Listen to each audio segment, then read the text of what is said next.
Hello to anyone watching here. Um, I know it's pretty late, so I don't think I expect anyone to jump in live here. Um, but I just wanted to log these changes to the piece and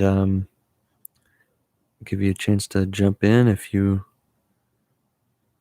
want to and see the updates, even if you don't watch it live. So I've been away from this piece for a while, gone the sun, and I do this every now and then where I come back. I'll give a piece a little time to sit. I was on a little bit of a vacation for the past week and a half, and it feels good to kind of let a piece and come back to it with fresh.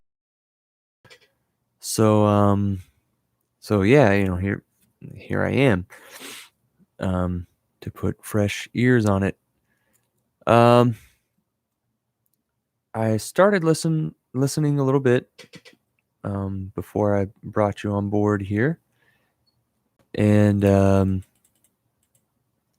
I know last time I think I was looking a lot at the big brass section, and just as a reminder, not even as a reminder, just for information, this is the large ensemble version, so the full ensemble version of the piece, not the condensed smaller concert band version.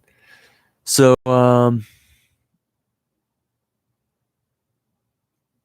that's where I am. I'm just gonna go through it here piece by piece and see if there are any things that stick out to me. Sometimes when I've been working on a piece for a while, um, especially if I've been actively working on it, like had it pulled up on the screen for hours, I can get my head really deep into it, and it's hard to hear things. It's hard to kind of pull back and let things stick out if they're going to. So let's see. I did already listen to this first chunk of music here, and I think I've kind of decided that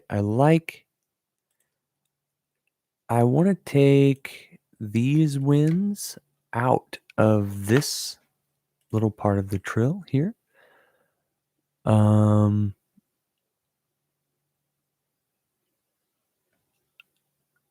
and then leave the clarinets in this interesting kind of, first one's on the A, the third one's on this G, and then the second one's doing this trill in between the two, kind of an interesting little thing. I have no idea how it'll sound in person, so we'll see. Oh, excuse me. It is late. I think I've worked on this quite a bit. I'll go ahead and give it another listen just to make sure I'm really happy with this, and I'll even stop before we get to the transition into the brass section.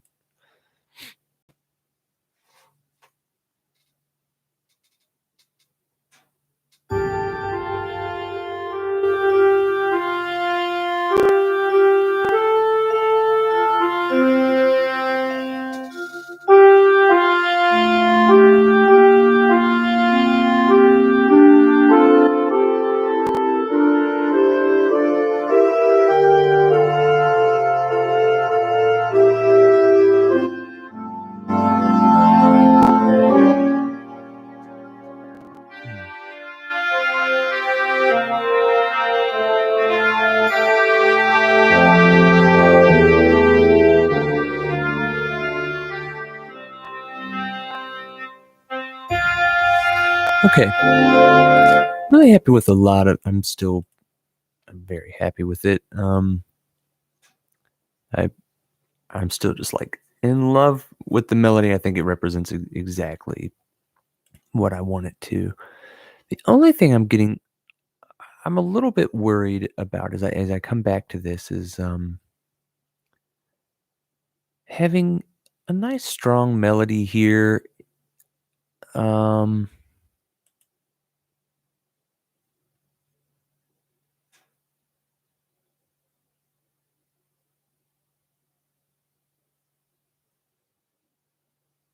mhm. I'm just having some thoughts about this because I feel like there was a secondary line sticking out here. It was third, this line right here doubled in the first two clarinets.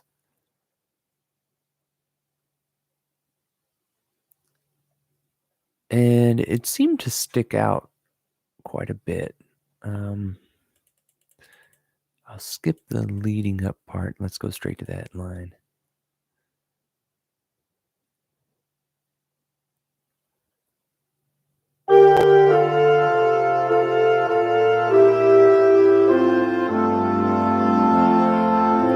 Yeah, I want to hear that with just one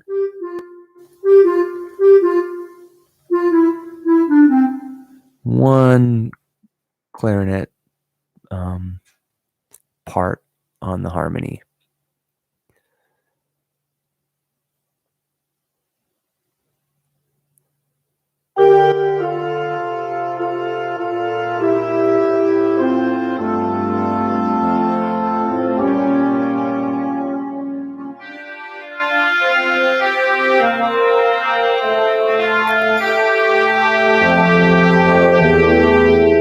Yeah, I think that's a lot better. Have that harmony really hidden in there. I want to make sure I have voiced this as well as I want to. Got that pretty low there on clarinet. It's the only one doing that.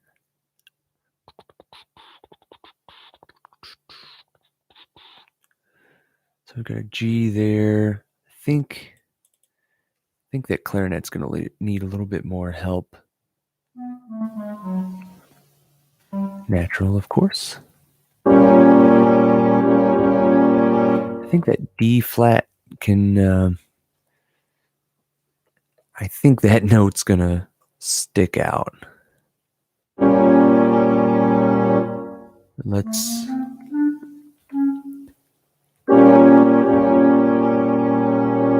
You know what? That G is not the most important note going on there. I do see that this D flat's also doubled in tenor sax.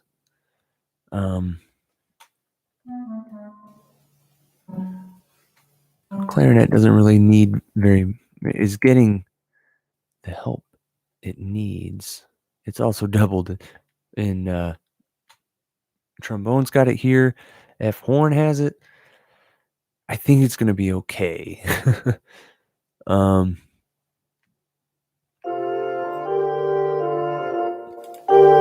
in fact, you know what? I really wasn't paying attention so much. Oh, hold on, I'll be right back.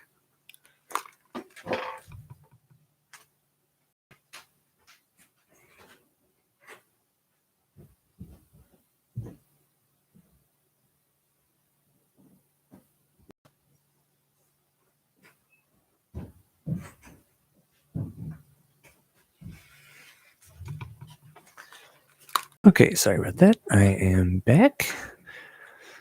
My wife has been working very hard on finishing her master's degree in clarinet performance and literature, and had a late rehearsal and then some other stuff to take care of.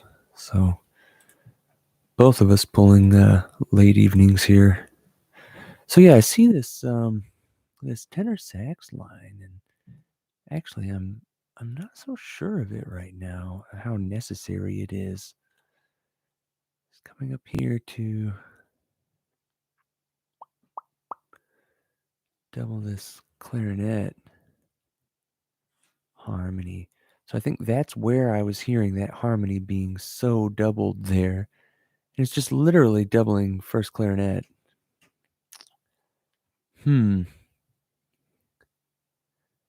Thinking I don't need it. Let's hear it once. I'll hear it once with and once without, just to kind of get an A and B.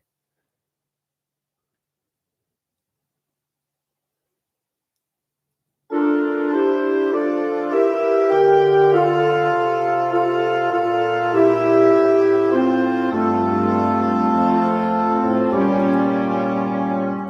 right, let's hear it once without. Then I may go back to doubling it in the top two clarinets, then the harmony.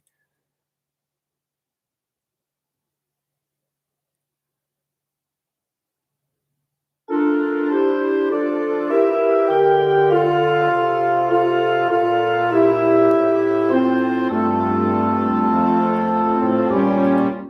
feel like there's something. Is there something I'm missing? I see that vibraphone and marimba have it.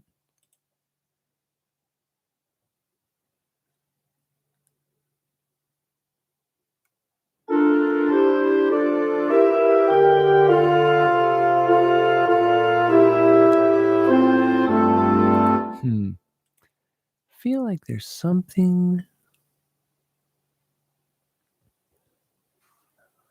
I don't know. There's something kind of off happening.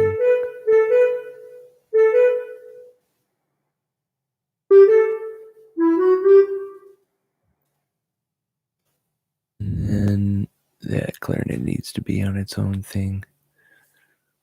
Tenor sax not doubling anymore.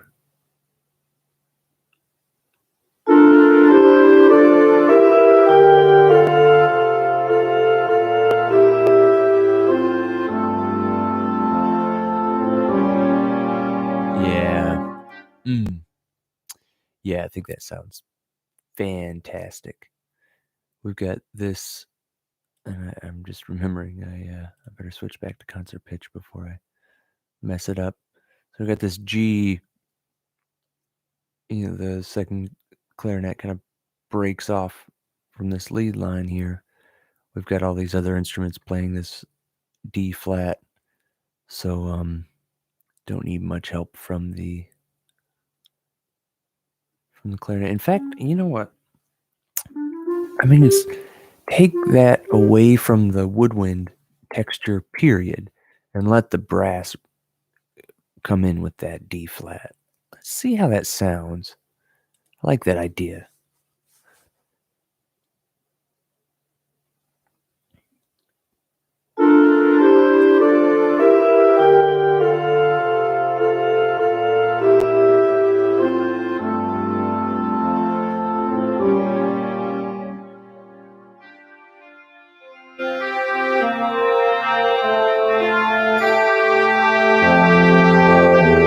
Yeah.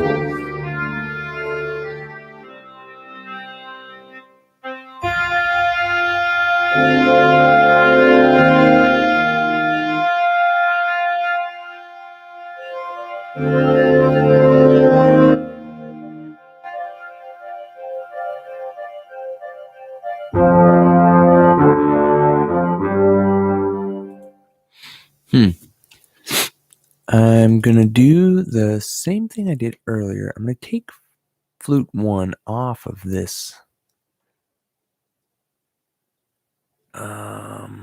Well, I'll tell you what I'm going to do. I'm going to switch.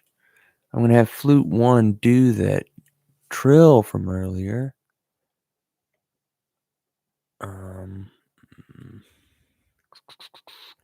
It was a G back there, but I think it ends up needing to be an F back here.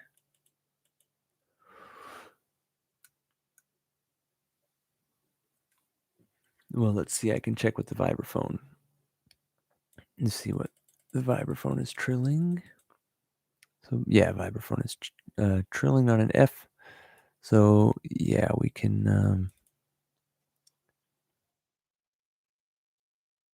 so quiet there. That's crazy.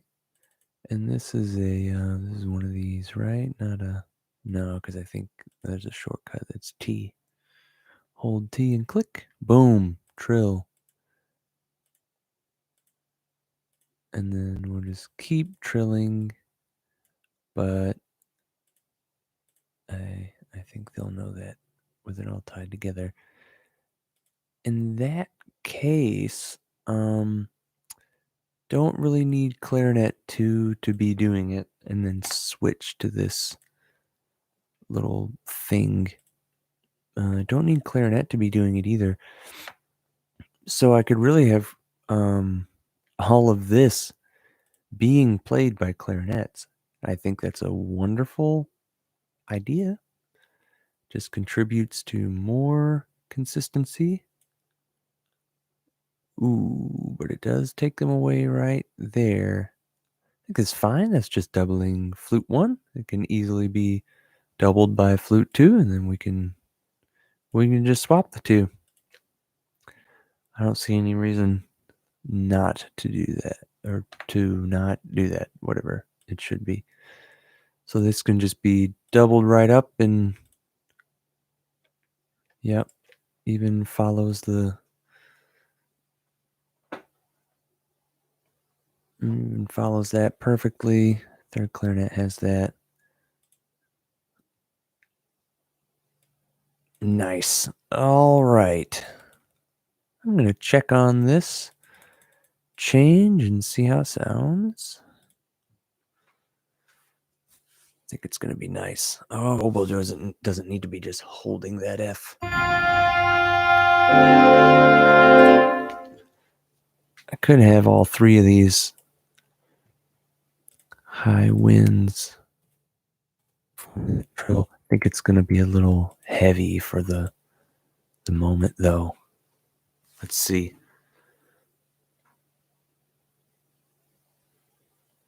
Yeah,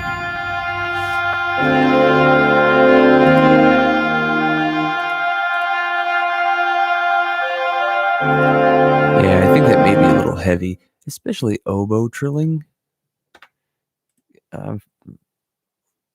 Flute has the ability to be just a bit more delicate than oboe, I feel. So I don't want to. I don't know. I don't want to like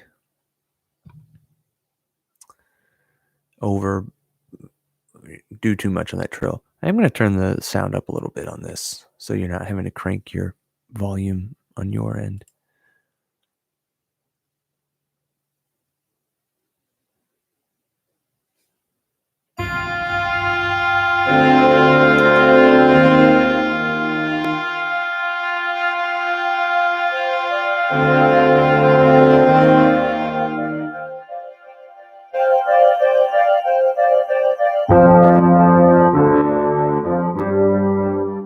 Okay, so we're to the brass section, which is the next thing I wanted to work on, right? Or no, I think I got this. I think I finished this. Yeah. Man, I totally forgot that. Yeah, there was a time where I was totally lost with what to do about some of this theme. Let's see what happened here. Definitely a good chance to listen back.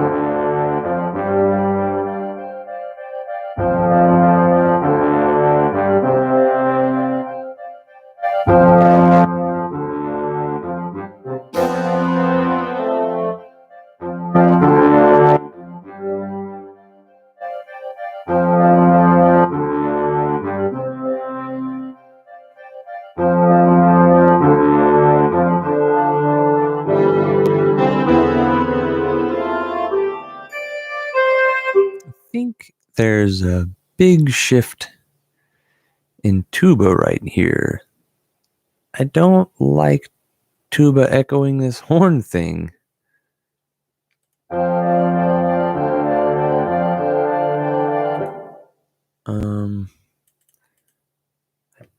think it sounds kind of weird.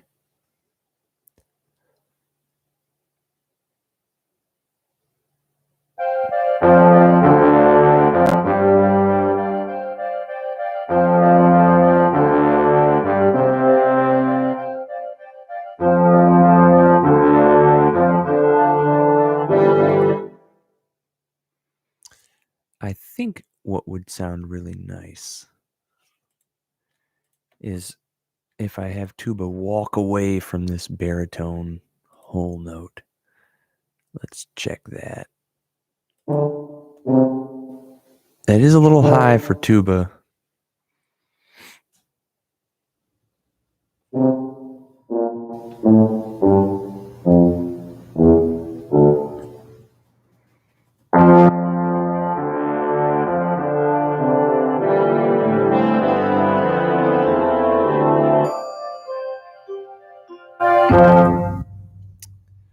I don't know. It does sound cool, I think.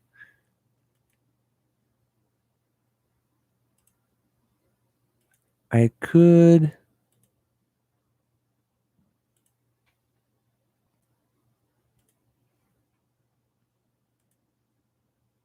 put that in baritone.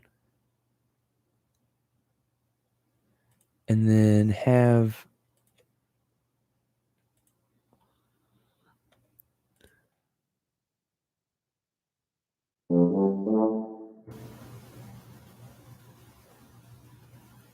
this really interesting.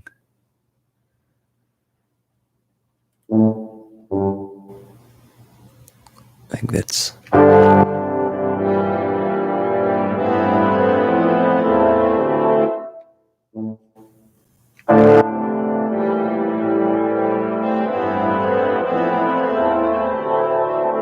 Ooh, that sounds.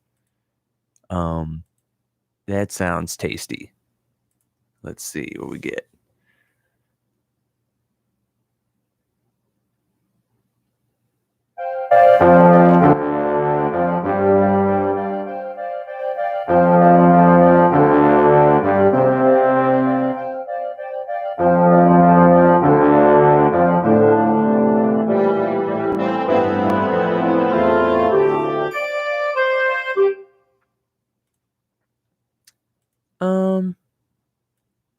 Not my favorite. Just because of that tuba note here, I feel like it kind of gives it a foundation that it doesn't want to have yet.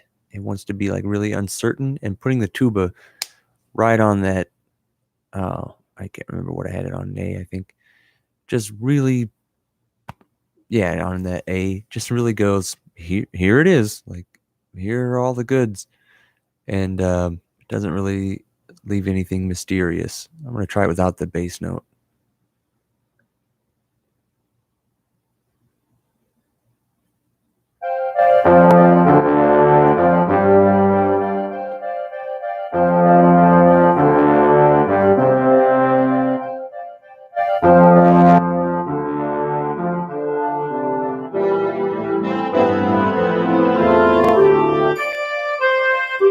Something weird is happening.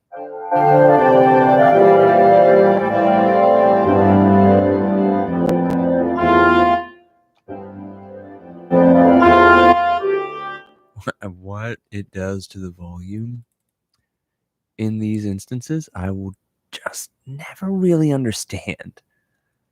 I'm gonna leave. I want to try leaving this bass trombone.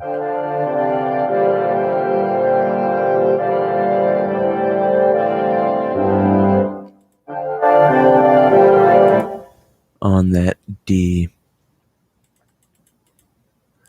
Move over a little bit so it doesn't take as much time to get there.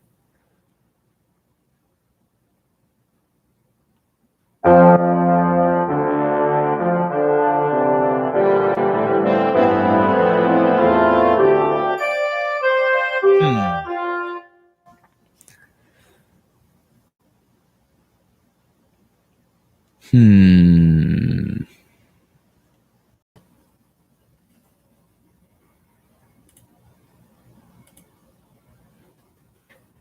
Huh. Here what we end up is A, E, B. I don't like it because it's those fifths and against that C right there.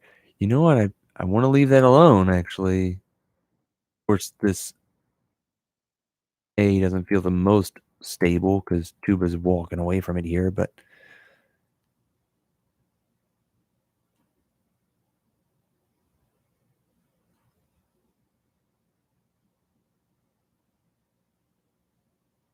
I wonder if this will sound good if it's already accented, which I feel like is a tiny version of a decrescendo.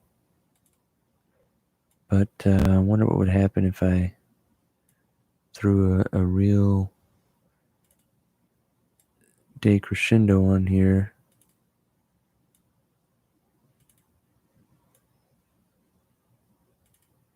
On everybody.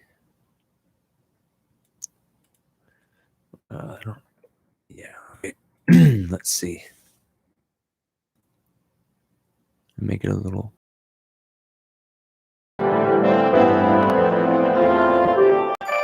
Oh yeah. But then I gotta come back at volume, so I need to put whatever the mezzo forte. I need to put that back there. I think that's 5 on the numpad, and then click. Yep, sure is. So,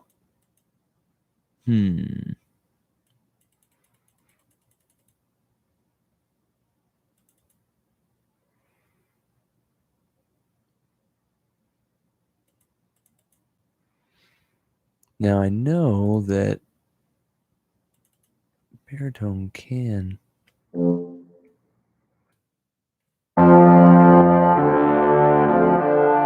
Ooh, nope. Nope, that didn't sound good, making that all of a sudden having that note doubled. Let's do it with playback just to make sure the volumes weren't messy or something.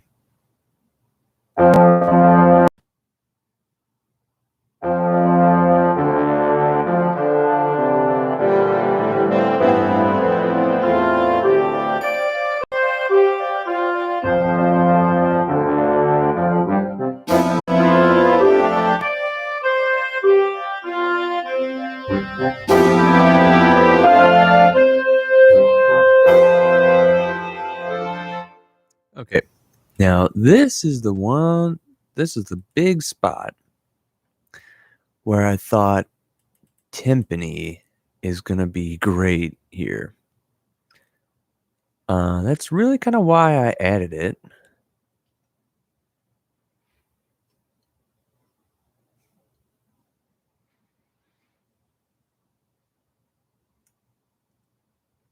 And what I was thinking just now was it would be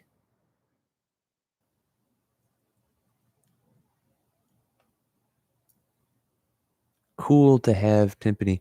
It might be interesting to have timpani just play 5-5-1 on in the gaps here. So we've got bum bum bum bum beep beep beep from the timpani in the gaps. Maybe a little I don't know, obvious or even kind of coy. So I'm thinking not.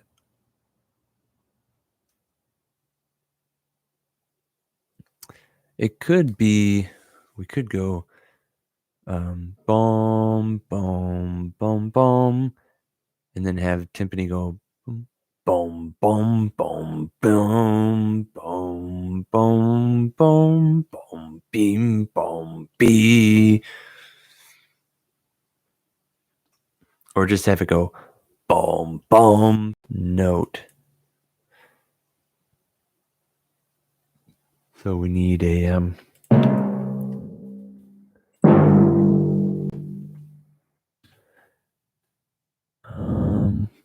doing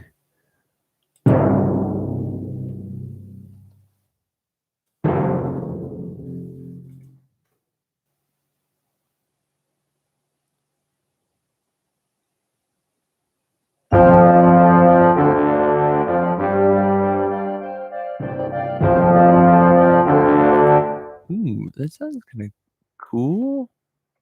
Is it saying that note's not possible on timpani?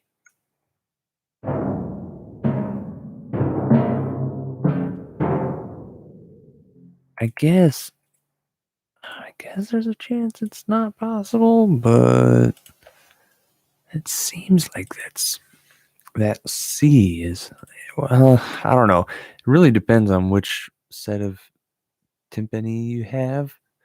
Now, maybe since I'm in concert pitch, it may be messing with it. Nope. That seems like it's. It'd be hard to say. A timpani doesn't have, definitely doesn't have this note. This is what I'm going to be interested to hear if timpani plays in this gap for the low brass.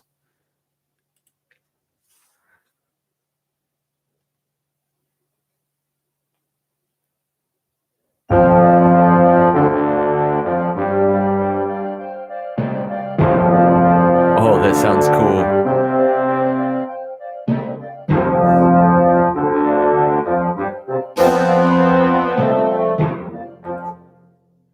Let's leave the 5 out of that and just have the 1 in the gap. In fact, let's have the 1 here as well. Then we'll carry this over to this.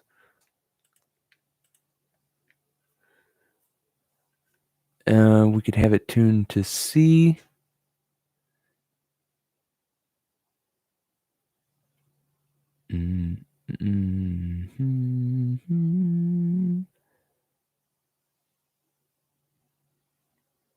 G. What's the pitch? D, D, D. We get a perfect like 2, 5, 1 between the D, D, D, D, D, D. Nice. And then 3, I could have the timpani go up to a D here.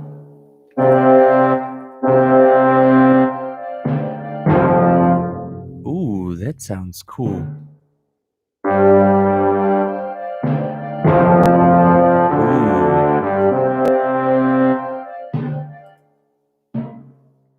What if I had timpani play eighth notes, D and C? This is totally me messing around here.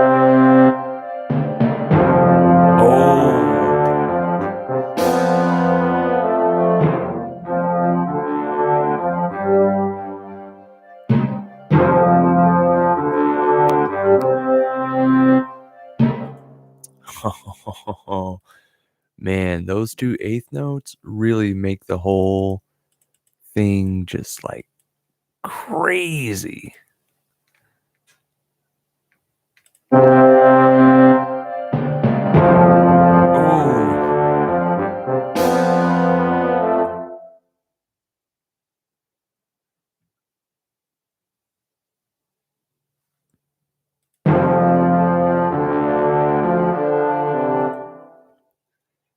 think that needs, if we've already got a D up there,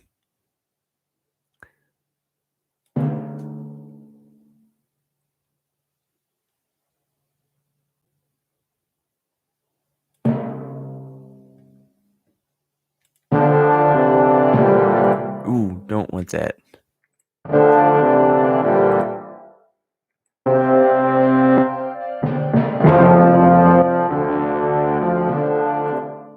I don't think that is doing anything amazing. So we're going to have an F, a C, and a D.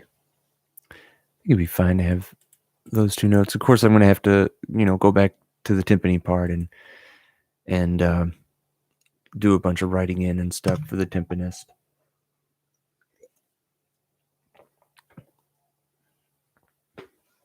So to say, at the beginning of the piece, you got to tell them which notes they need on the timpani,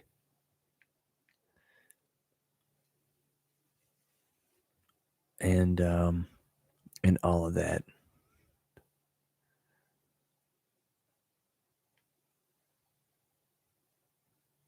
So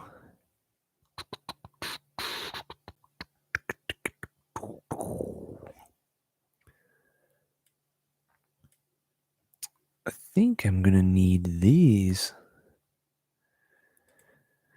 Just these two notes to be over here and go with the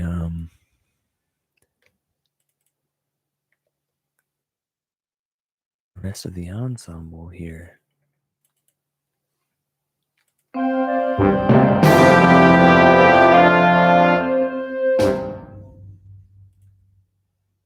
I don't think the D is gonna be constructive there because it would kind of conflict with this. Well, it wouldn't conflict with. Oh, sorry, I just slapped the mic. It wouldn't conflict with that G, but kind of might just add more than necessary. And that's always a fear of mine. Let's see.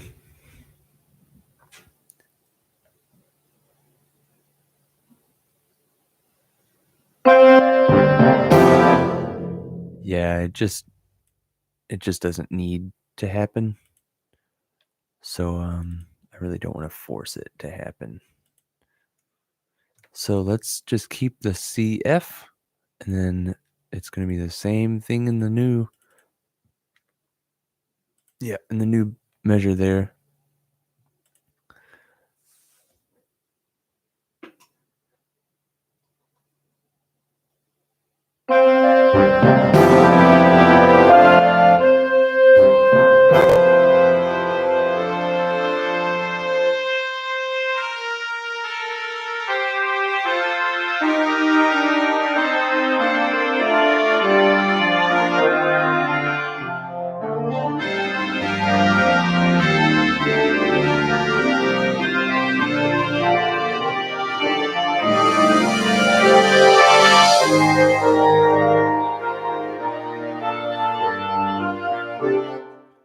Need to let the cymbal player there know to go ahead and carry that roll over. So there's a little bit of a gap, right? This is a weird gap lining up.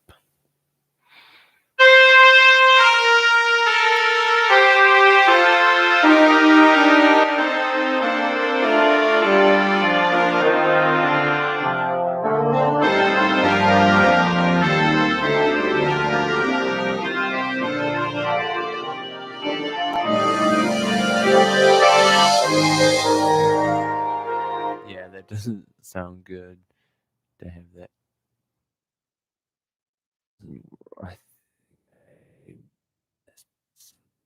Oh yeah, the dynamic that was mine. Okay. Timpani could have, I mean, an F here because that's what's in the bass. I don't want to overuse this timpani, but why the heck not, But this one can just be a mezzo piano. Little love tap. All right, I want to break down this brass section. Nice consonant interval on beat 4. Doesn't have to be. I could have second trumpet hold this A across. Might be nice.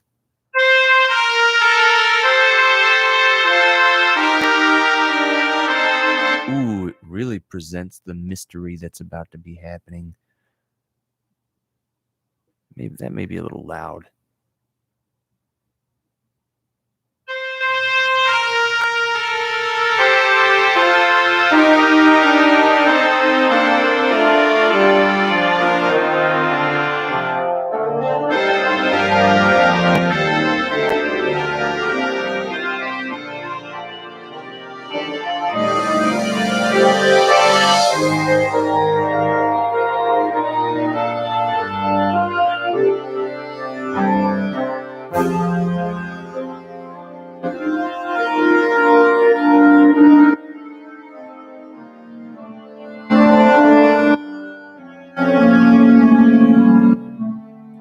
Ooh, that D flat is just getting pummeled into my ears there. I just don't need that much of it. Also, that person is going to a D. Oh, no, sorry, that's bassoon. I always get mixed up with bassoon because it sits in the middle of everything here with bass clarinet above the saxes. So bass clarinet and bassoon in the middle of the where they are in the score always trips me up. I'm like, wait, that's so that looks like a D against a D natural here, and I was like, I wasn't hearing that. But yeah, this descending line is just getting like slapping me in the face. I don't need that much.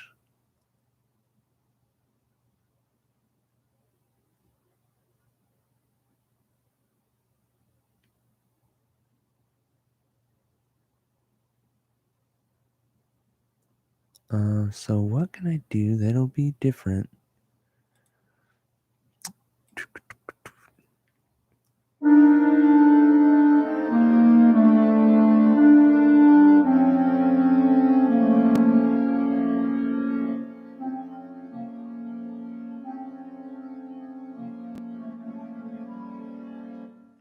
Yeah, clarinet one's already doing it.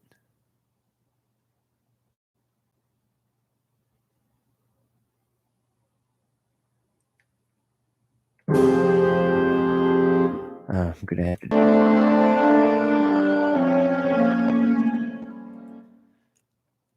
I don't. I think there's a lot going on here. Especially like we're playing these two are playing the melody here. These, well, I'm Barry sax, and here it's like so much octave unison on that note. And I'm wondering if like tenor sax doesn't even need to keep playing. Barry is its own texture, so I can keep that. Alto 2 can probably take a nap also. Just like get out of here. It's too much on that D flat, just getting hammered home by those two. So let's see how that helps.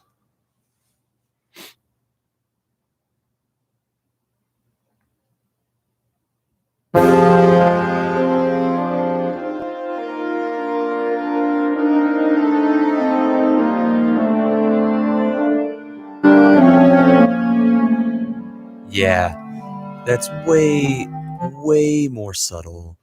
That beautiful second and third clarinet melody is here. I'm thinking about not keeping that because having it just smacked into your face when you have a weird note like that, like a consonant fifth from the root or something like that. Ah, you know, you could even just leave it out, like, and you probably wouldn't miss it. If you wanted to hear it, you'd have to have a bunch of them to like make it stick out. But we've got the root note here is this F, right? Yeah, I'm pretty sure that is everywhere. Yeah, the bassoon and everything. Like there's there's no reason to double that around. You're freaking quadrupled. So okay, I took the Barry an octave down there to match with the bassoon. There was really no reason not to do that. Low D. And if they aren't able to yet, if like a um, high school ensemble plays this, then it'll they'll get a chance to work on that and develop that skill. Maybe because of this piece. I'm fine with that. Okay, so how about let's see how I feel about the bass trombone and trombone line. So I've got bass trombone above trombone 2 right now. I'm not really sure how that happened. I also right now it's literally playing almost the clarinet melody there, just a step down for no reason. Let me check it out. I mean, I couldn't hear it, so that's a good sign.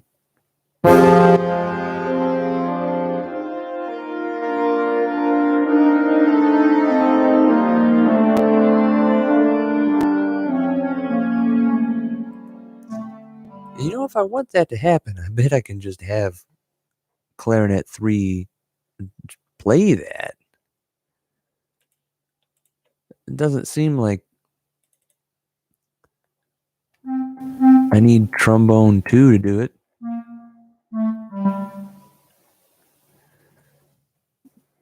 I don't even know if I want those pitches to be happening. I'm really not sure why I had that in there. I'm going to do this just so I can really listen for it and see if it's doing a thing that I want to hear.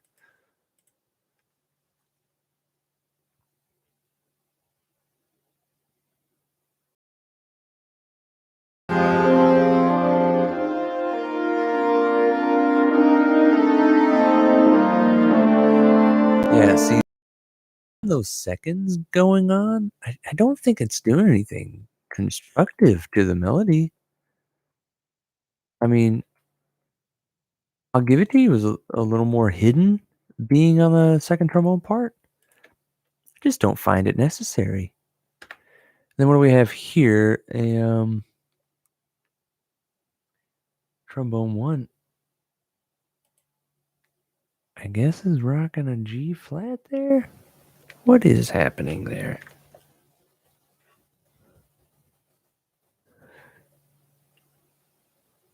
Yeah, okay, so why? I guess we're copying horn 2. It may have, you know what, I may have moved it over to horn 2 when I blew this up for large ensemble. I don't think bass trombone is going to need to be playing that because it's probably. Oh, you know what? Tenor sax could cover that.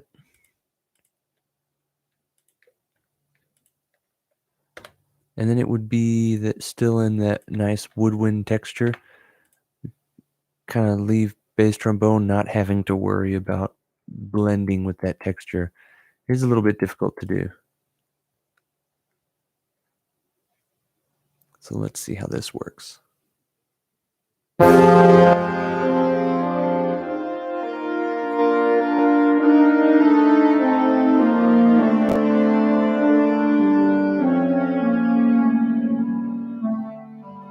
Yeah, I am happy with that. I'm gonna give it one more listen. Like I'm happy with having the horn on this melody as well. Second horn on this on the harmony.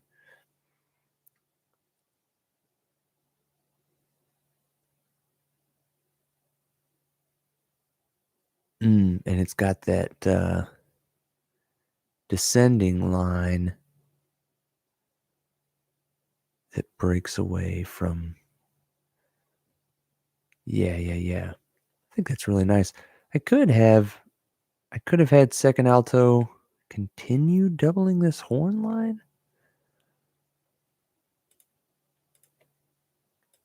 but I'm not so sure that I need that to happen.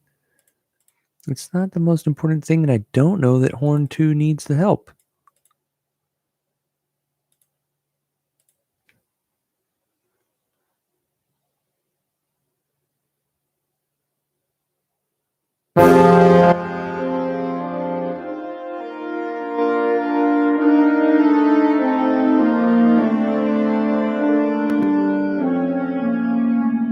Yeah, I might keep it just to make it a little smoother, and then both sections can play it quite softly then. Um,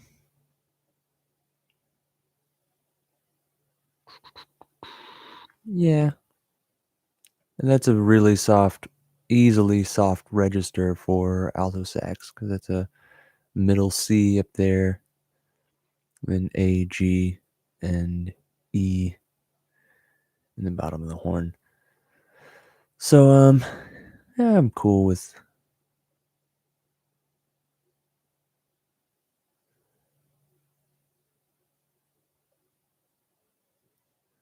cool with letting that happen. Okay, sorry, I got sidetracked looking at some of this other stuff. So I'm going to give this whole section one good listen again.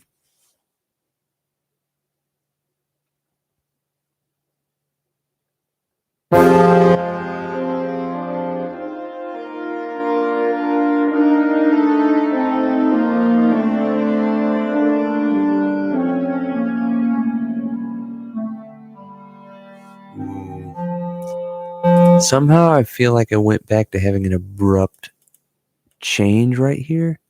Some voice leading is not feeling great.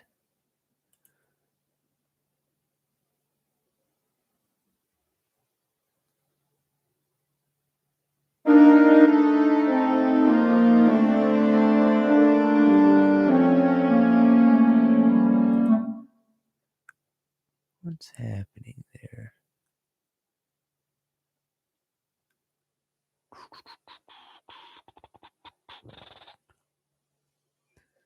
It sounded like it was a brass instrument, but that can't be right. There's just an interesting thing poking out there.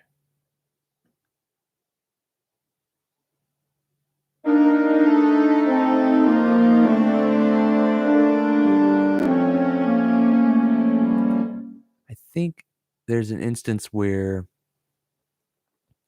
a voice is making it seem like it's going to be traveling downward, and then so suddenly this D flat gets doubled, gets kind of launched forward into exposure here. We do have clarinets doubling or tripling on this F for the second half of this bar. And that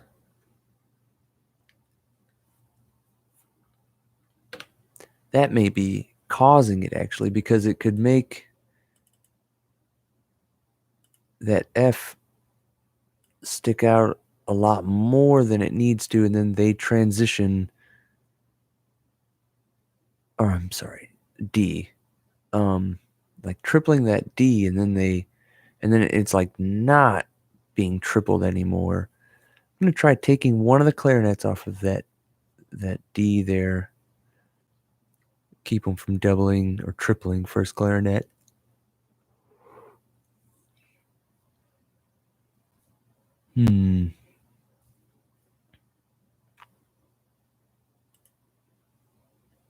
French horn or F horn may need to come off of that note.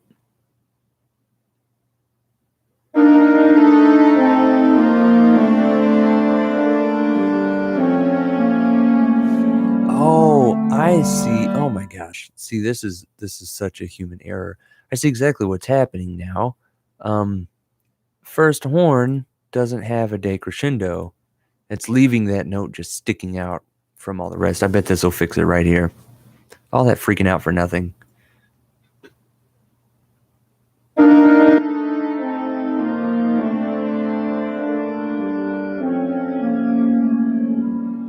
Yeah, huge change.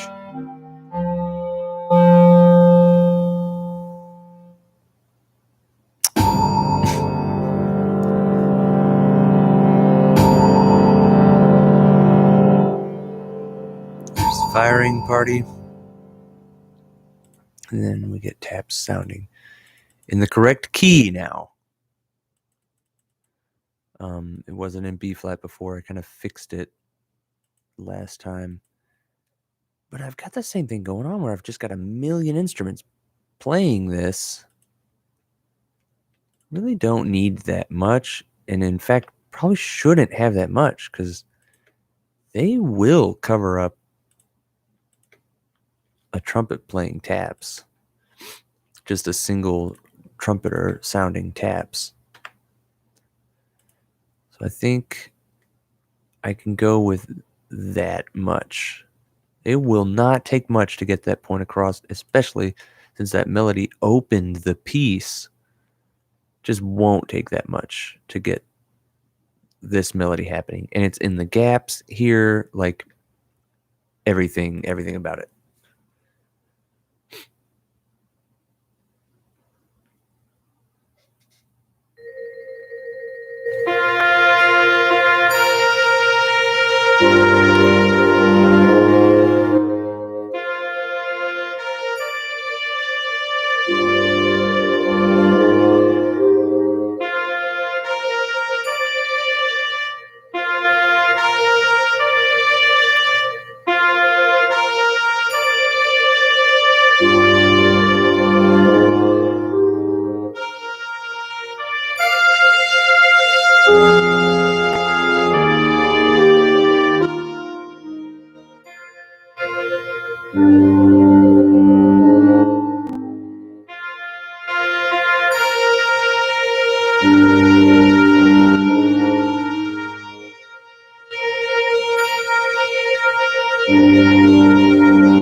In 2 bars of time.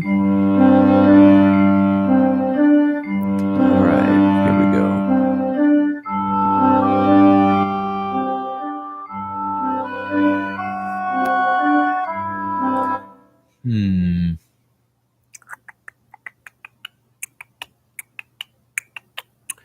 You know what? I would love to give horn a chance to shine there. In fact,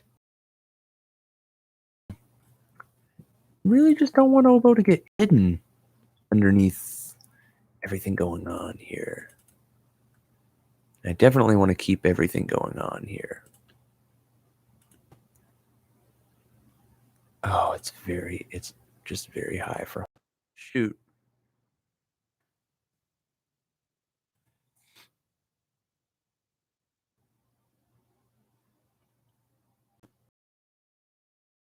But also trumpet just finished sound like I could have alto sax go back on it, and this is only going to be a B, uh, which is definitely possible on sax. Like that'd be fine. It'd be high. It'd be a little bright, but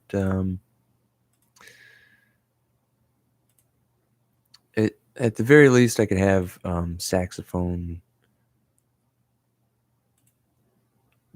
I could have it written in saxophone just in case the oboist can't play it for some reason. It looks like I've already got saxophone roped into playing the harmony down here. You know what? Just going to leave it as oboe. Just going to leave it as oboe. Maybe I'll have flute double it until right there. That's an interesting. See how I feel about it.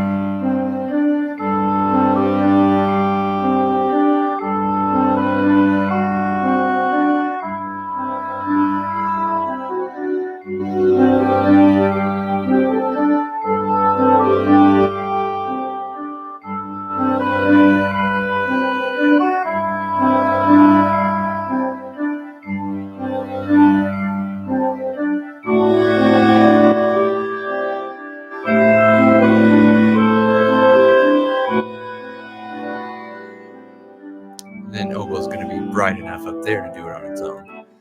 Yeah. To really stick out there is going to be easy, and then I can have second flute help out because yeah, up there oboe is going to freaking sing, and it will in its own way here too, but I think once it down here, I think it's gonna be nice to have a little bit of help.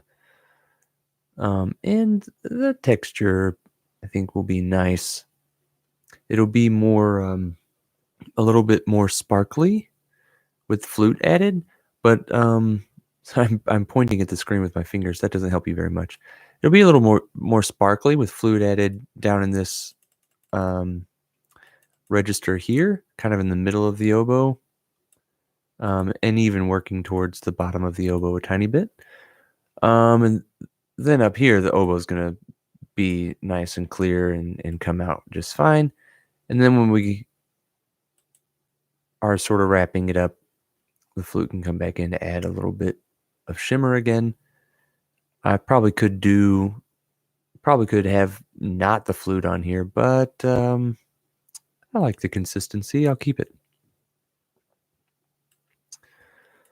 So I'm loving the changes I made to the harmony here. I had, if you remember, I had the melody note in the second harmony instrument, which is now alto 1. And it was confusing on now, like, oh, did the melody is it the top line, or do we have an upper harmony going on now? Even though it was the same instrument going up, like it was a little confusing to the ear. So this cleans that up a lot.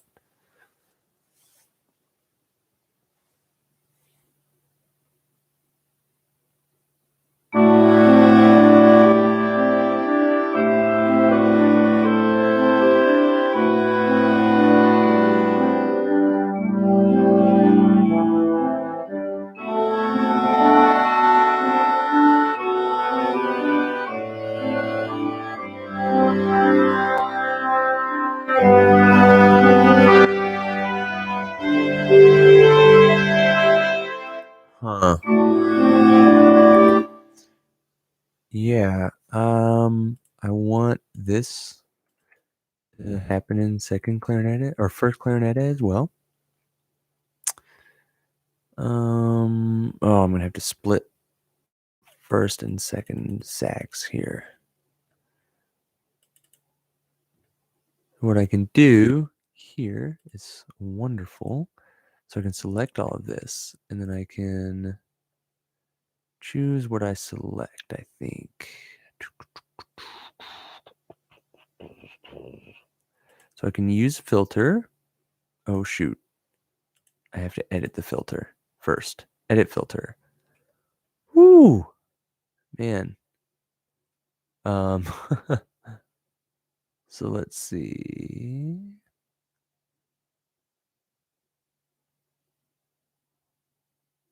Nope, looks like I can't choose only voice 2.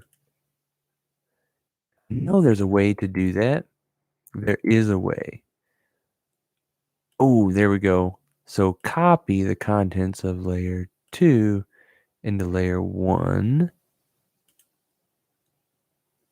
Oh, cancel. Oh, so I can go to move. So yeah, here's what I can do. I can do that. I can say, well, this is a lot of fun. So I can say move the contents of layer 2 into layer 1. This is going to overwrite stuff. Fine, don't care. Boom. There it is. And now if I do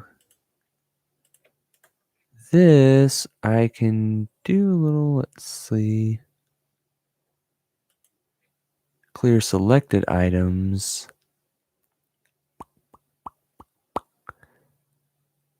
And it looks like I can't actually do that. Ding. Well, I can just go through, and I'm going to take more time figuring out how to do that than I am. Oh, clicking on every note is not the funnest thing. If I go to the end, actually, and then, oh, I don't need to be doing that. Oh my gosh, now it's adding rests. Stop.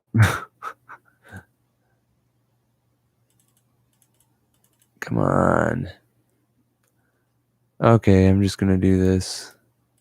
Can I multi? No, can't multi-select.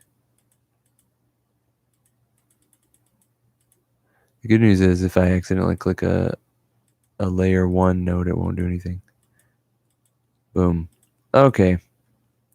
Took a little, I didn't find the shortcut I was hoping for, but got it done.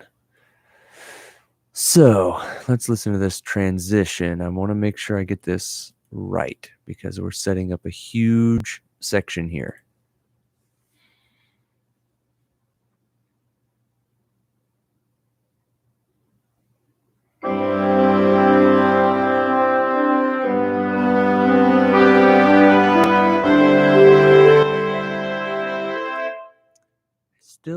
feel like.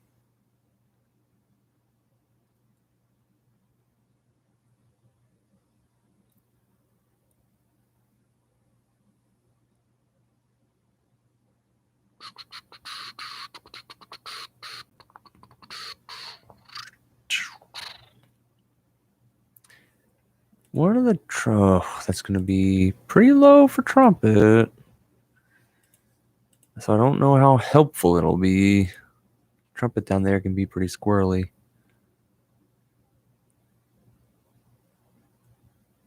You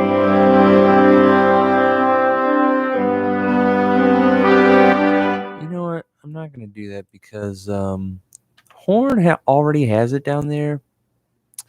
But I am going to look back because we've got the clarinets. Oh, dang. There we go. Clarinets are pretty low volume prior to this. And so I think I'm going to set a new volume for them here, a new dynamic. And they can go ahead and start at mezzo piano. They don't have to start all the way down at piano where they were. That may get the this to pop out a little better.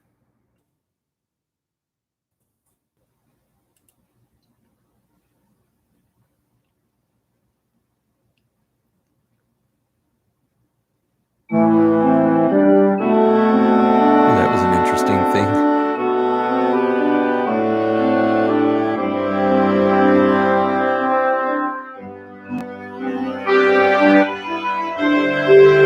Oh yeah, that brought that moving line out so nicely. That worked great.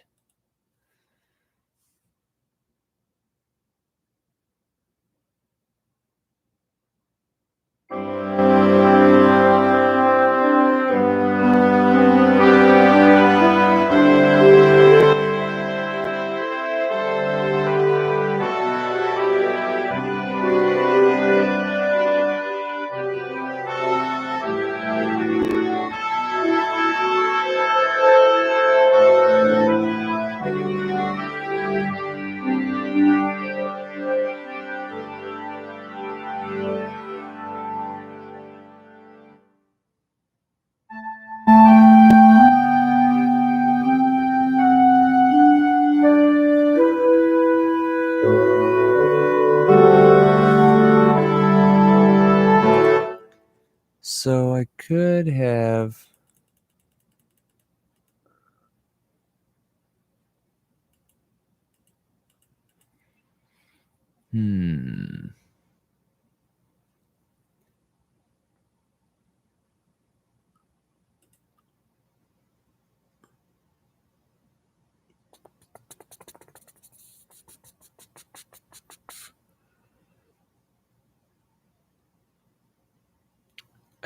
I'm definitely going to have a timpani roll on this C. Like, I can't not, right? I think it's illegal for me to not have a timpani roll on this.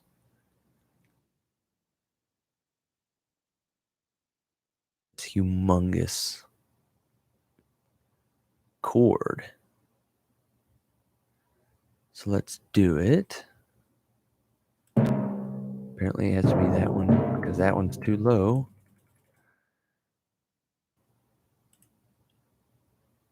We're going to start.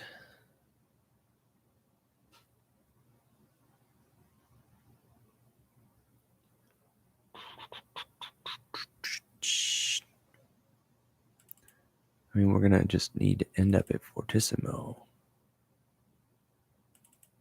But start it. Well,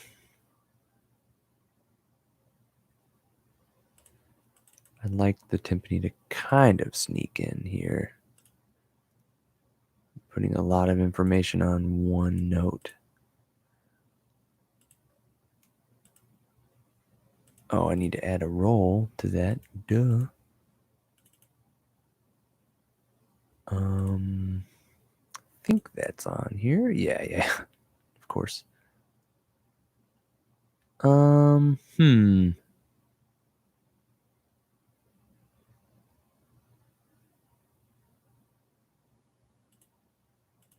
Do I just put the 3?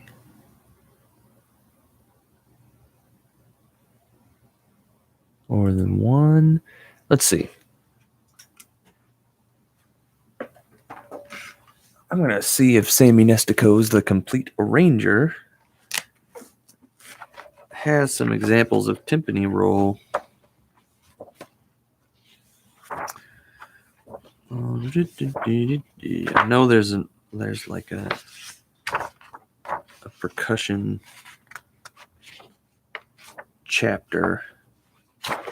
I'm in the brass family. Here's the string section. Special purpose instruments. I don't know if... Let's see, look at the strings. Oh, the rhythm section. The percussion family. There we go. Timpani. Yeah, see, he's got that Lowe's timpani having a low C. Get out of here, finale.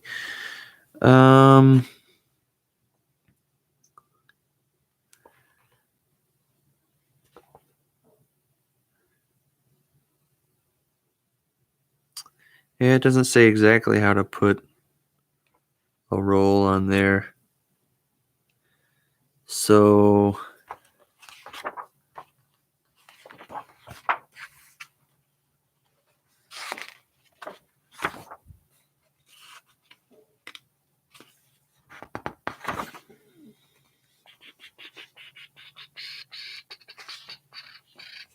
maybe he has something written here, because he does have some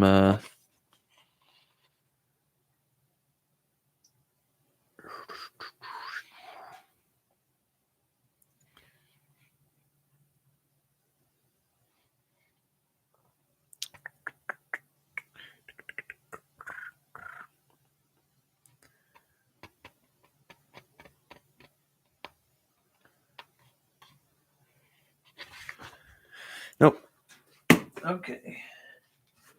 He has some sample pieces in there that kind of show what he's doing, but none of them have a timpani roll. So I'm going to go with the 2 with the double. I believe that's a double or a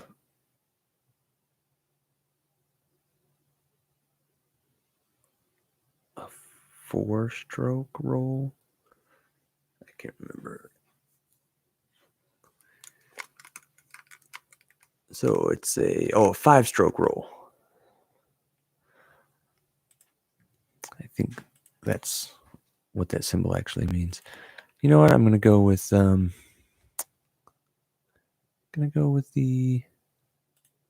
I guess it would be the 9-stroke roll instead. Oh, I didn't need to double click on that. Okay. I'm just gonna leave that, and we'll see what finale plays for me. Great.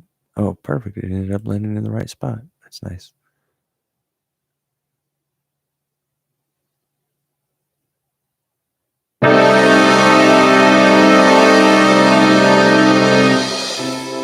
It didn't even roll on the timpani. No roll just now.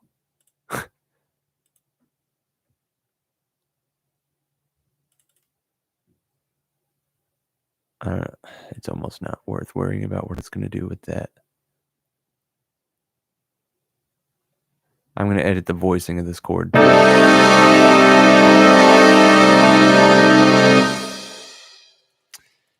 okay.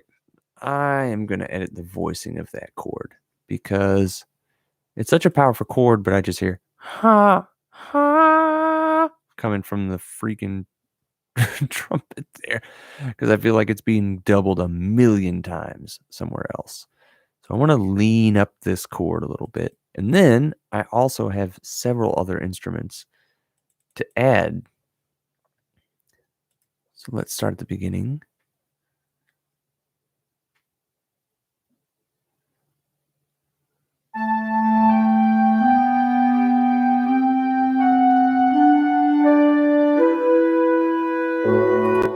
Okay.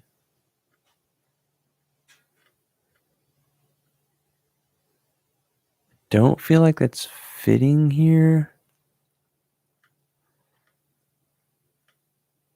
With the vibraphone part.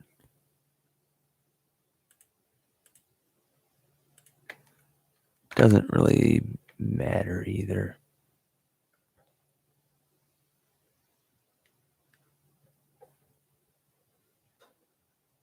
I'd much rather have this part being played on vibraphone.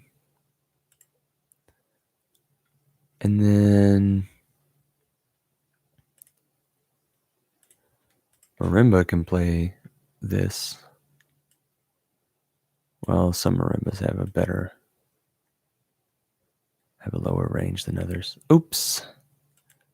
Should have put it one bar over. My bad.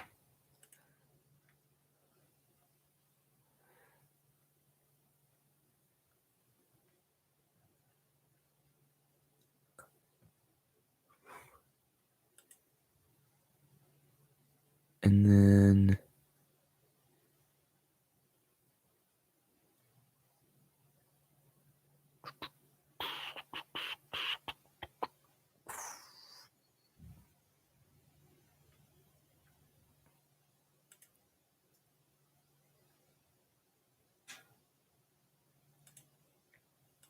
yeah. I'll have you jump back in here.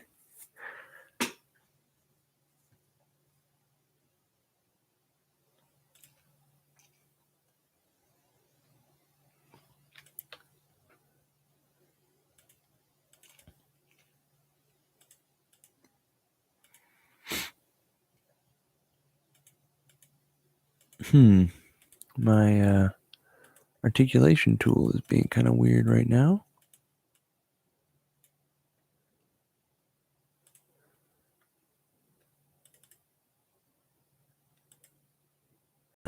Because we've got several instruments.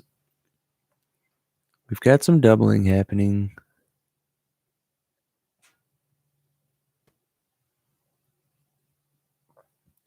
Some pretty simple melodies going on.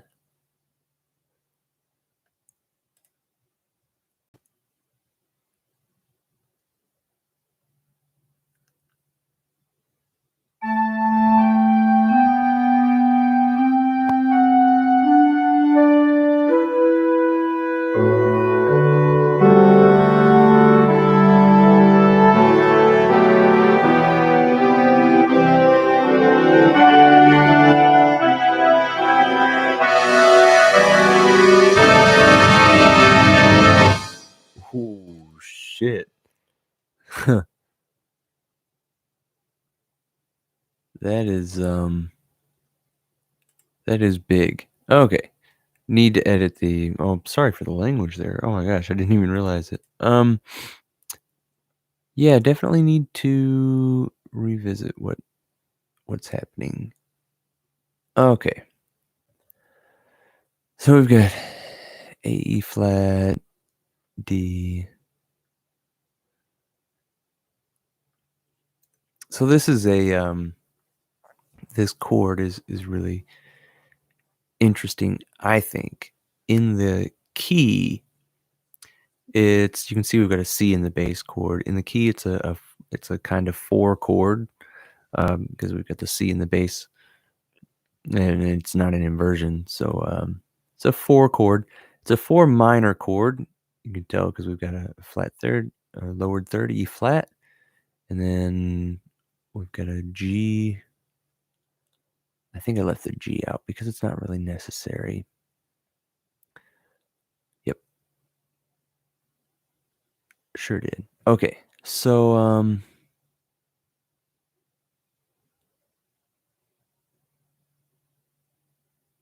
I may throw that back in. No. There it is. Sorry. Right there.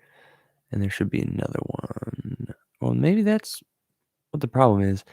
So this chord should be from the bottom up. If you lined it up just in the closest intervals possible, it would be C, D, E flat, G, A, which is a rough batch of notes.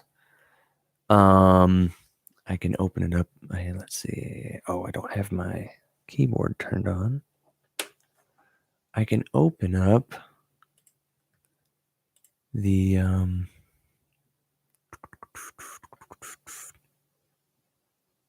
oh, I guess I could open up Aria and play that for you. Let's see. I can.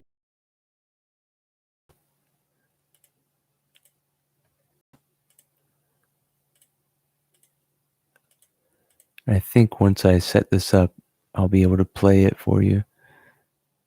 Now, I always like to do this stuff on an organ because if I do it on piano, you'll be able to hear it for a second. So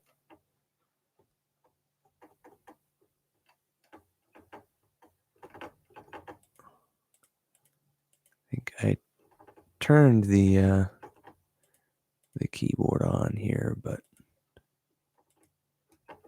I think I turned the thing off that actually runs it, the Axiom 49 process. Yeah, I ended that earlier. So okay, well, it's probably not gonna run then. But just next to each other, that's a rough batch of minor 4 chord with a couple of notes added. A minor 4 chord is always like a dark sort of, it's a dark chord in a key, especially if you're in a major key and then you're borrowing the minor 4 chord from the minor key. And then I make it darker by adding these notes, the second and the sixth of the chord, a major sixth, just to be clear, because that's now we're adding a half step between the third and the second, and we're adding a tritone between the sixth and the third, and we're getting really some clashing notes there. So we've got an A up here in the melody. That's where I want that to be. That's good. Oh, sorry, a D up here on very top. I'm going to go ahead and have second flute be with us there. No reason for third clarinet not to go along with second clarinet. So A up here, I like that. What I want to have is this chord underneath this E flat, yeah. So what I'm not getting here right now is I want like C, E flat, and G very clearly, and then A and D above that. So let's see what I can do here. So we've got a D up on top, A and D. C in the root, nice. G, good. C. Now I expect there to be a C down here on its own, but here's C and G. Don't need an E flat until we get above this G, so the E flat right above it here. I see trombone 2's rocking this A. Don't want that, it's too low. Trombone 1 rocking it as well. Nope, don't want it, it's too low. G. Horn 2 on E flat, perfect. Horn 1, lower than horn 2 for no reason. I could switch those two up, but okay, sorry, got a little distracted. All right, so flat's in the right place there. C is, yeah, in the right place there. Trumpet 3 coming out of like the basement there is not going to really do any good. So I think what I'm going to do is bring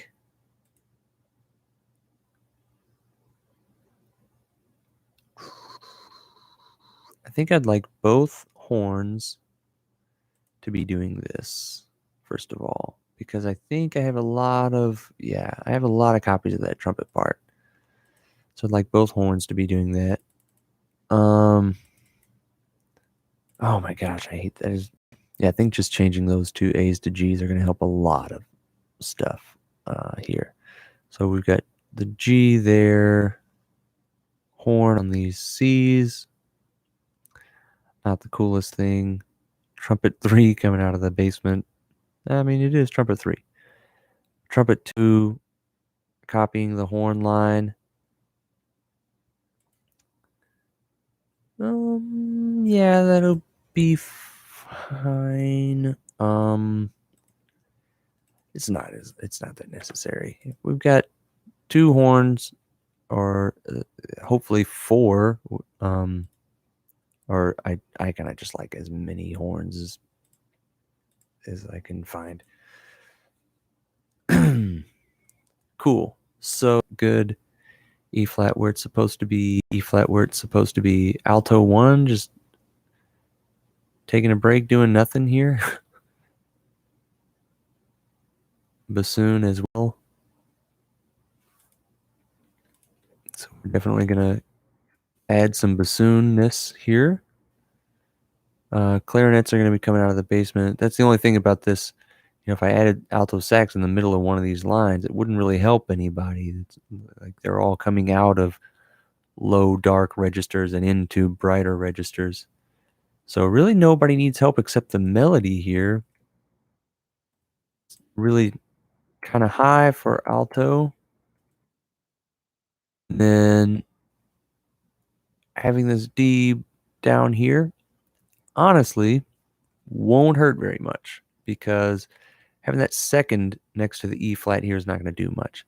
If I had put that another octave lower, it got too low and created this flat 9 interval between these E flats that are right here on the lowest line of treble clef, then that would have created a flat 9 interval that, especially down here, would have sounded really gross and not the way that I'm intending. So that's actually a perfectly fine place for that, and it's doubling a melody that's an octave higher, so it almost like doesn't count.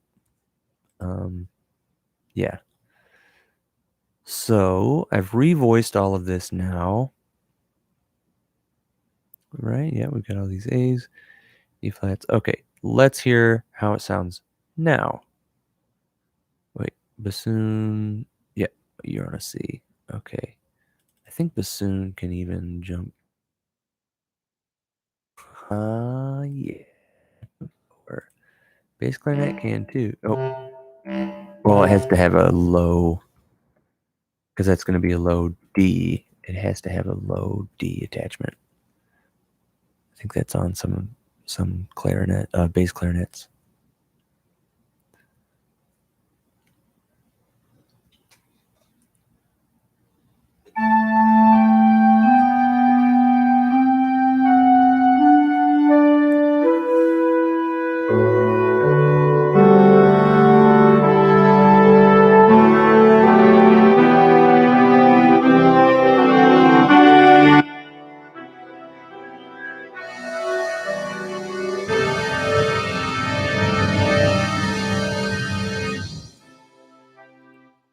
And one more thing I want to add right here.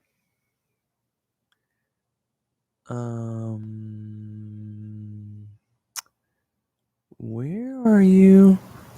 I want to add a caesura right here. Is that in the freaking articulations dialogue?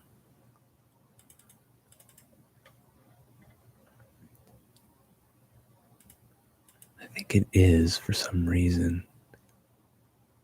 Yeah, there it is.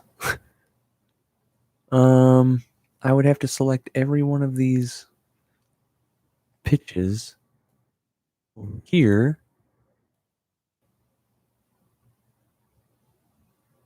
Oof. Stop. And throw a Cishura on the end. So let's see. I'd have to select Charlie for Cishura.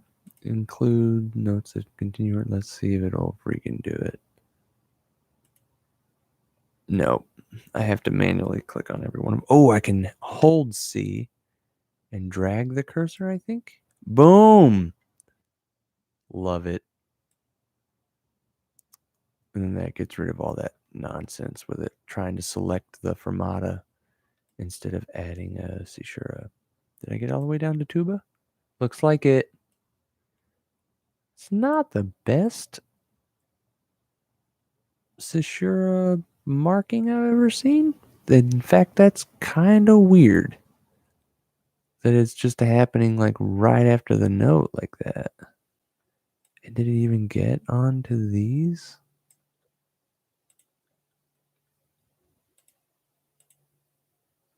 It didn't even add on to those. What is going on?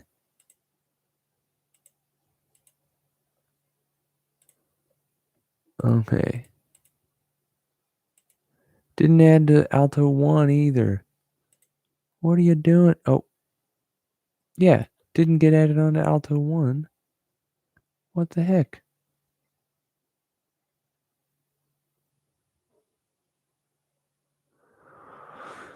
Whew. Okay.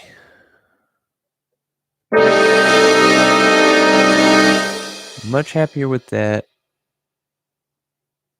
voicing. Especially with G's down in the bass. That really gives the A's up here something to kind of clash with. I don't know. It just sets a better foundation that says C, like C and G having that fifth there, like really bomb, just set a foundation of like, this is some kind of C chord. And the E flat communicates like that it's minor, and then the A and D are just icing on that. And in the format that they are, having this tritone interval and then a major 7 interval on top of that up here really just makes it sound nice. I didn't used to understand how much inversions and spacing and voicing chords happen. I would have just put anybody, just a random A anywhere there would be an A possibly. Now, which notes need to have more voices? Marimba doesn't need to be down there.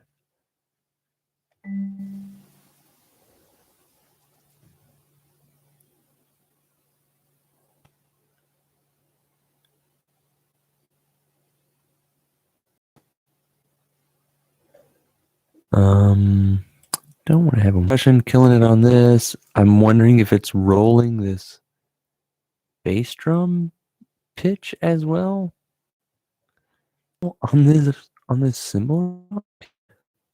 I'm gonna try to do this again and just get a roll on that. Got it going on with the timpani. Apparently that was the correct marking to use for timpani there because it started rolling. C, G, C. I want bass trombone to accent these things. Why isn't that working?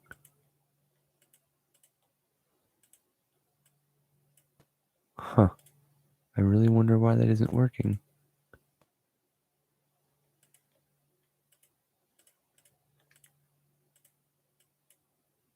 Dang, that's weird.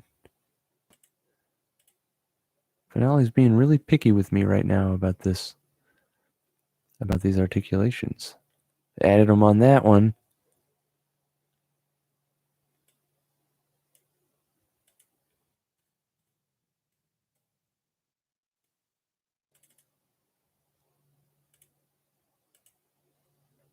There we go.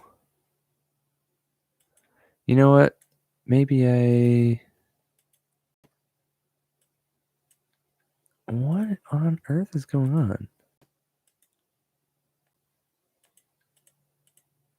Why is it not letting me select articulations?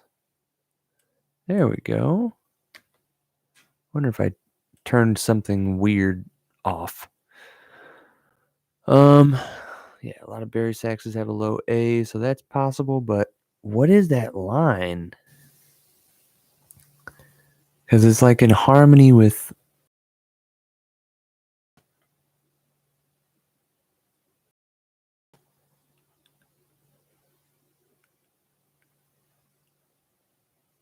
Hmm.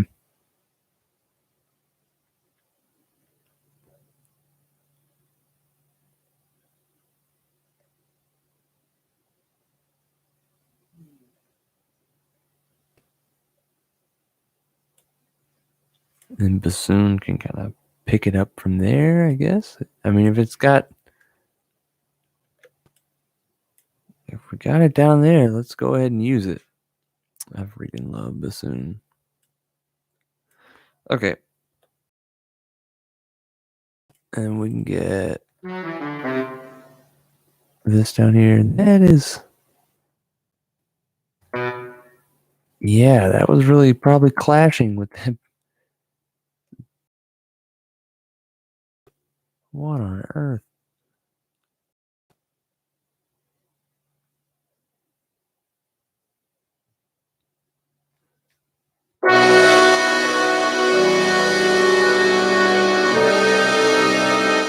Woo! So we've got a what ends up being, it's got this B in the bass, but I really think we're working with a 3 chord here. What's going to feel like a 3 chord in an inversion, because we've got this strong. Well, we've got an F sharp here, but we've got this E in the bass. I don't know.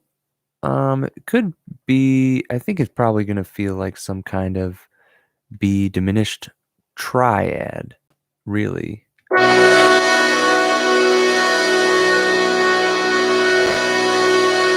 Yeah, I think it really sounds like some kind of B diminished triad. Trumpets on the B as well, but then we've got F sharps everywhere, and then these are Bs. That's a B, F sharp, and then I think there's a D somewhere, at least one. Yeah, nope, that's F sharp, E, but then well, that's a B, B, F sharp, E.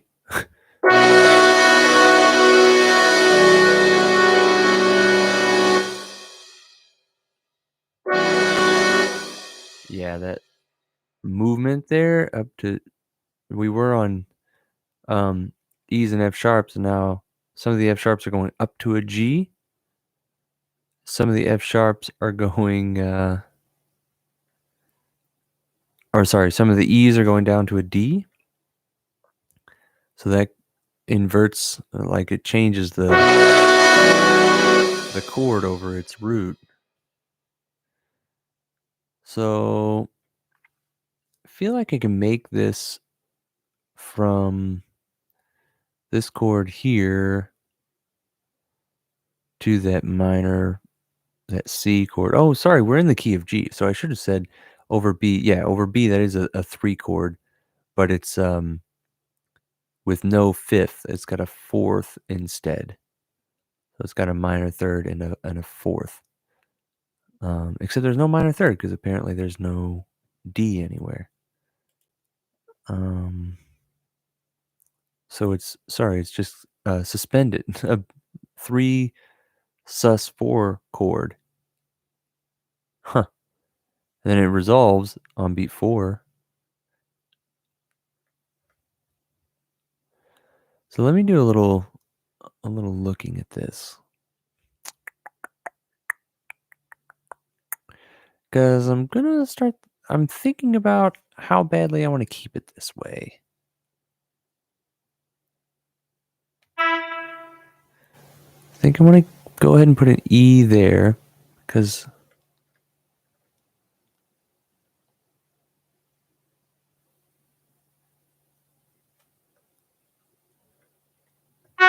No. F sharp. Simple right here is what's crazy to me.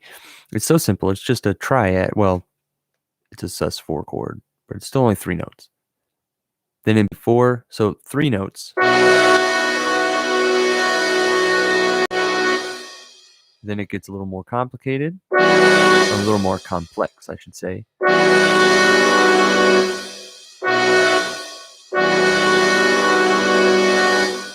So we've added a little bit to this, and then it's just crazy. And those voicings weren't played with any kind of good balance or anything. So, all right, now that I've gotten that adjusted, let's listen to this section. It'll probably be one of the last things I do because it is really late.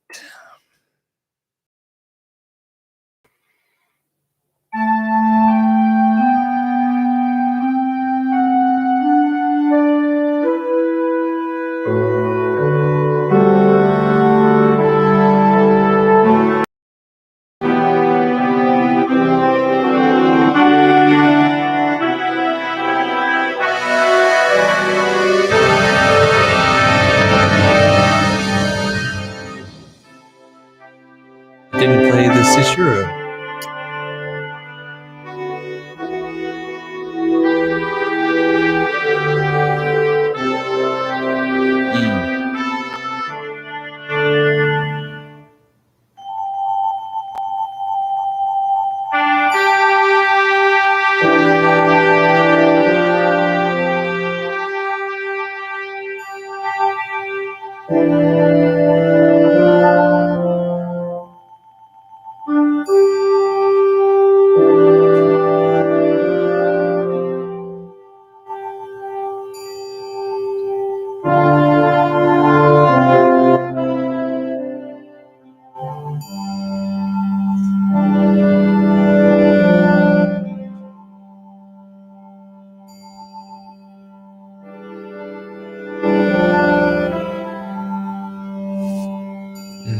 Need to have clarinet 3 in on that.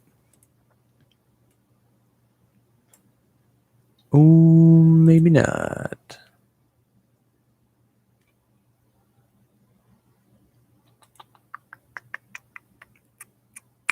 Can I have another instrument do that? Well, I already have saxes doing it.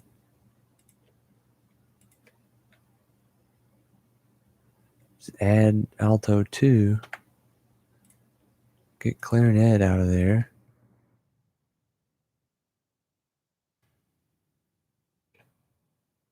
Yeah, separate those two tones, those two instruments. I also like that idea of losing, cutting out a French, an F horn there. We lose trombone 1, and even tuba we lose there. And we go back to just a really basic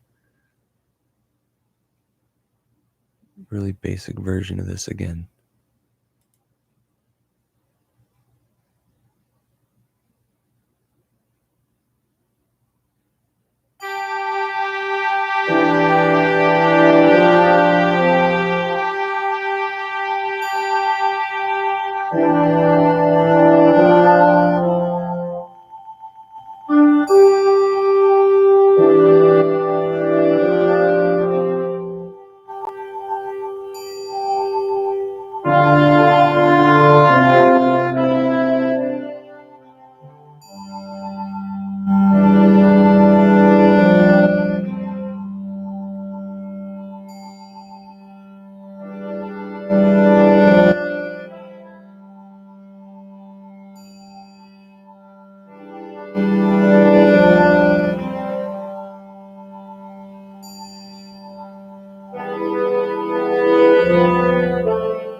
Just what a feels like such a peaceful ending to that, to all of that, to me. You know, this is such a meaningful piece for me,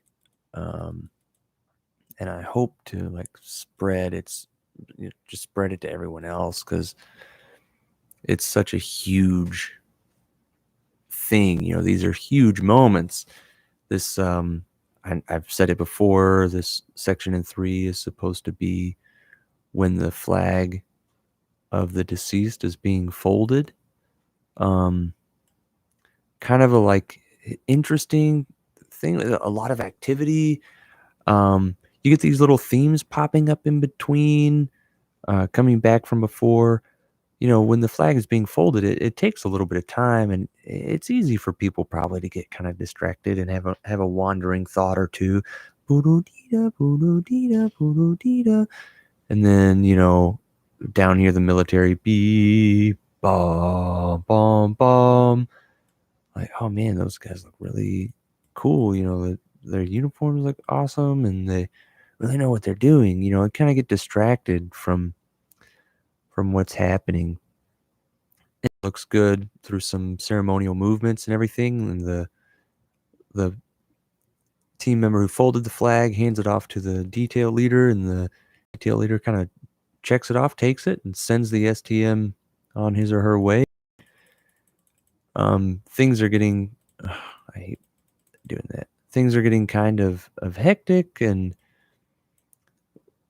what people soon forget is that once the flag is folded, it's going to be presented. Um, I don't even know why I keep clicking around on the bar down there.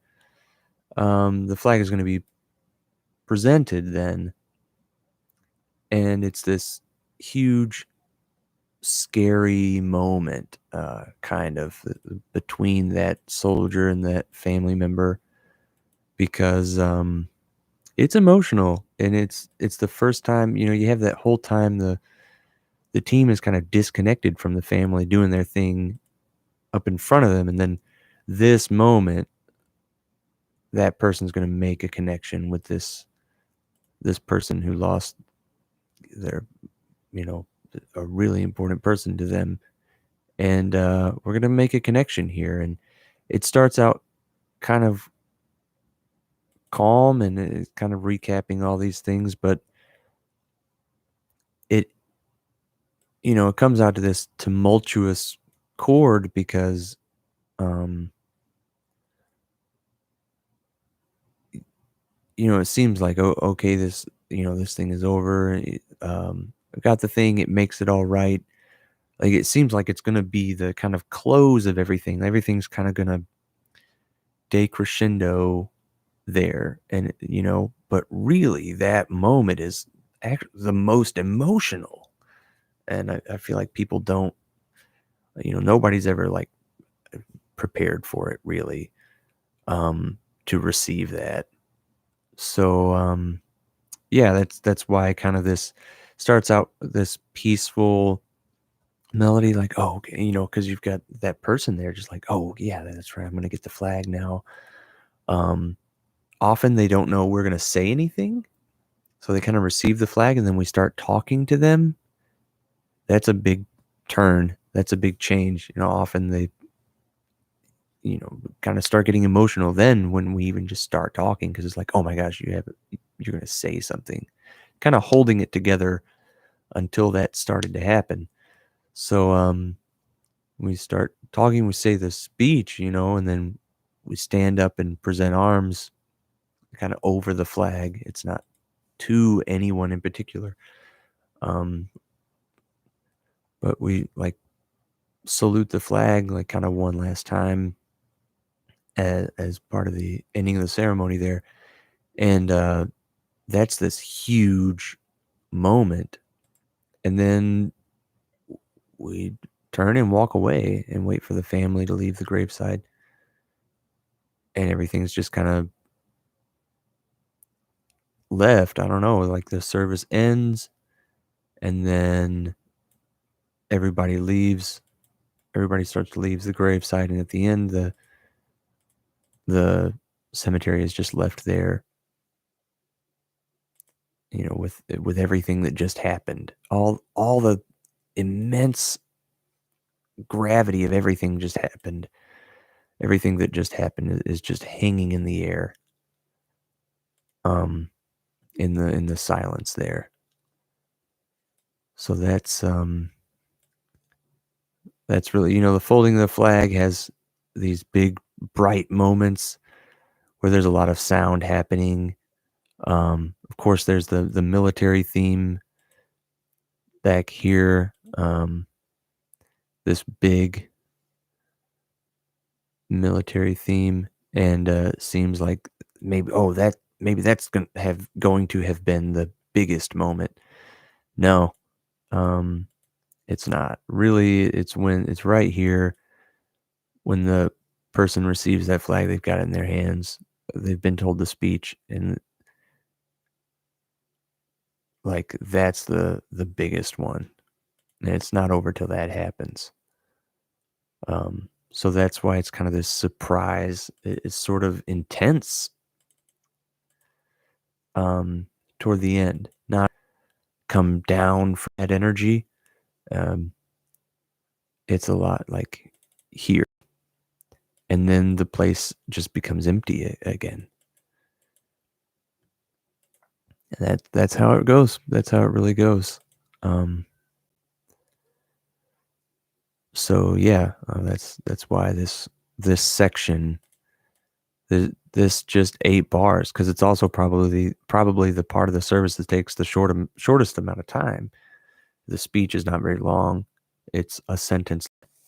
Um, but probably like the hardest hitting part of the service. Everybody usually knows that guns are going to fire, and they probably looked up what taps sounds like. People usually recognize that. They knew that was going to happen. Somebody usually tells them about the flag fold, but yeah, they're usually just left bewildered by the speech, and that's if somebody is going to break down and they haven't yet, that's when it happens. That's when that's when the emotions come out. So anyway, that's a little insight into that. I'm gonna make a few more edits to this piece. I'm probably gonna do um today again. I'm gonna come back to this piece several times with fresh ears, and in the future I'm gonna have to take all the changes I made to the large ensemble piece and somehow make them to the small ensemble piece. Again, uh, that's not going to be fun. I already kind of have a request for some smaller ensembles, so I'll be doing that as well. So anyway, if you tuned in, I appreciate it. I hope you got anything out of it. Um, I don't know what techniques I really showed. I guess I talked about harmonizing that tension chord. Um, but I hope, like I explained later, if you want to do the same or a similar thing, um, I want everybody to be making like the best music if that's what they want to do. So anyway, uh, I'll play it all down once and then get out of here. So here it is, and good night.